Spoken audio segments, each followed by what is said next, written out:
Hello everyone, welcome back to my first mini blog. আমি প্রিয়াঙ্কা। কেমন আছো তোমরা সবাই? আজকে আমি চলে যাব চড়কের মেলায়। তার জন্য আগে করে নিই আমার ফেস মেকআপ ডান। এরপরে আমি আমার ড্রেস আপ ডান করে নিলাম চুটকি মেরে। তারপরে আমি একটু চুল ঘুরিয়ে মুখ বেঁকিয়ে একটু ঢং করে তারপর আমার হেয়ার স্টাইল ডান করে নিলাম। আর তারপরে দু একটা ছোট ছোট সুন্দর সুন্দর পোজ দিয়ে আমি আমার বাবা মায়ের সাথে চলে গেলাম মেলা ঘুরতে।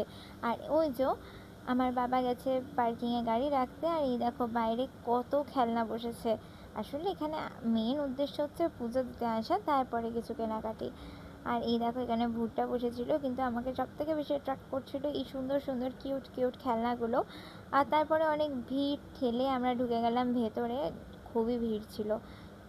তো যাই হোক, সেদিন ভেতরে ঢুকে গিয়ে দেখলাম কত স্টল বসেছে, বেশি ছিল আইসক্রিমের স্টল। তারপরে এই যে মন্দির, আমরা চলে গেলাম মন্দিরে পুজো দেওয়ার উদ্দেশ্যে। এখান মেলা থেকে কিনে নিল মা মন্দিরে পুজো দেওয়ার সামগ্রী।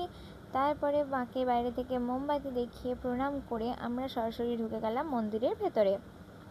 আর তারপরে মা মন্দিরে পুজো দিয়ে আমরা এই বাইরে বেরিয়ে এলাম। আসলে মাকে আমরা সামনে থেকে এত কাছ থেকে দেখতে পেলাম কারণ অনেকটা দেরিতে গেছিলাম। তাছাড়া আরও অনেক ইন্টারেস্টিং জিনিস দেখেছি, যেটা আমি মিনি ব্লগ পার্ট 2-তে দেখাবো। তার আগে করে নাও তোমরা like, comment, share and subscribe.